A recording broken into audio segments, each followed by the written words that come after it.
অবশেষে খোলা হলো পুরীর জগন্নাথ মন্দিরের রত্ন ভাণ্ডার।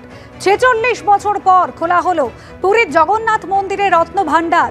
১৯৭৮ সালে শেষবার খোলা হয়েছিল পুরীর মন্দিরের এই রত্ন ভাণ্ডার। এই রত্ন ভাণ্ডারের দুটি ভাগ রয়েছে, বহির্ভাণ্ডার এবং ভিতর ভাণ্ডার। জগন্নাথ দেবের অলংকার সহ যাবতীয় মূল্যবান জিনিস রয়েছে এই রত্ন ভাণ্ডারে। একেবারে শুভ সময় মেনে 1:28 দরজা খোলা হয়েছিল এবং তারপর ৪৬ বছর পর খোলা হলো পুরীর জগন্নাথ মন্দিরের রত্ন ভাণ্ডার। অর্ণব মুখোপাধ্যায় আমাদের প্রতিনিধি রয়েছেন আমাদের সঙ্গে টেলিফোন লাইনে। অর্ণব, শুধু ৪৬ বছর পর যে রত্ন ভাণ্ডার খোলা হলো তা নয়, ঐতিহ্য এবং অগণিত ভক্তদের ভাবাবেগ জড়িয়ে রয়েছে এর সঙ্গে। এর পরের প্রক্রিয়া কি অর্ণব? দেখো, যেমনটা জানা যাচ্ছে 1:28 সময় নির্ধারণ করা হয়েছিল। স্বাভাবিকভাবেই এখন যেহেতু সময় গড়িয়ে গেছে, তাই মনে করা হচ্ছে যে রত্ন ভাণ্ডার ইতিমধ্যেই খোলা হয়েছে। তার কারণ যে 11 জনের কমিটি তারা ভেতরে প্রবেশ করেছিলেন, এখনো অবধি এই 11 জনের কমিটির কেউই এসে কোনো কিছুই এখনো বক্তব্য রাখেননি।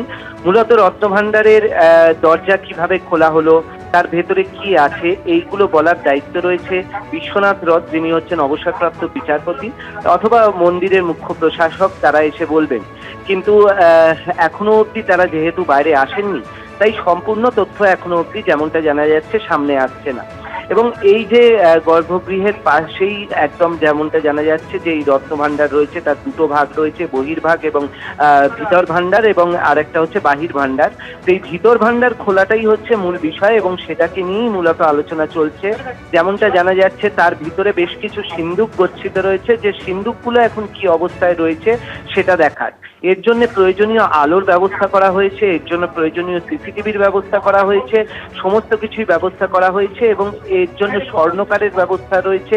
যে এছাড়া এএসআই উপস্থিত আছে। তার কারণ হচ্ছে যে ভেতরে এই যে রত্ন ভাণ্ডারের যে একদম ভিতরের যে ভাগ রয়েছে, সেটা যদি কোনো ক্ষতিগ্রস্ত হয় সেই সমস্ত বিষয়গুলো এএসআই এর পক্ষ থেকে দেখা হবে। ভেতরে কোথাও জল জমেছে কিনা, সেই জলে কোনো কিছু রয়েছে কিনা, এই সমস্ত কিছু দেখা হবে। এবং এই সিন্দুকগুলোকে মূলত বাইরে বের করে এনে সেখান থেকে শিফটিং এর কাজ হবে। একটি টেম্পোরারি স্ট্রং রুম সেখানে দেখা হয়েছে, যেখানে হচ্ছে এই যে ধনসম্পদ, সেই ধনসম্পদ বা রত্নরাজি সেগুলোকে তোমার রাখা হবে। সুতরাং হচ্ছে যে একটা জিনিস খুব স্পষ্ট, যে বলা হচ্ছে যে ভিতরে রত্ন ভাণ্ডার ইতিমধ্যেই খোলা হয়েছে এবং রত্ন ভাণ্ডারে তোমার দেখা হচ্ছে যে এই যে সিন্দুকগুলো বের করে নিয়ে আসা হচ্ছে। সকাল থেকে আজ্ঞামালা গিয়েছে, নতুন সিন্দুক গিয়েছে, এগুলো সবই বাইরে থেকে দৃশ্যমান হচ্ছিল। কিন্তু রত্ন ভাণ্ডারের দরজা কি অবস্থায় খোলা হয় বা ভেতরে কি অবস্থা রয়েছে, এটা যতক্ষণ না 11 জনের সদস্যের কমিটি ভিতর থেকে তারা বাইরে আসছেন, ততক্ষণ কোনোভাবেই স্পষ্ট হচ্ছে না।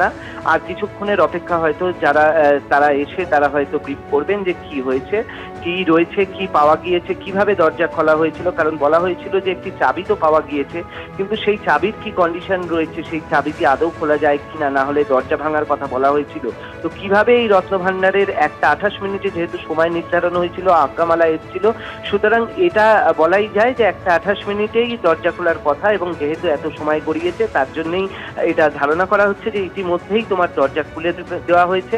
কিন্তু তারা ভিতর থেকে এসে পুরোটা যতক্ষণ না বলছেন যে কি পরিস্থিতি রয়েছে, তার ভিতরে কি আছে, ততক্ষণ পুরো বিষয়টি কিন্তু এখনো স্পষ্ট হচ্ছে না।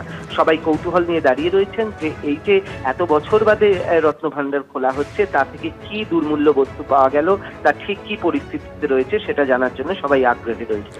একেবারে অর্ণব।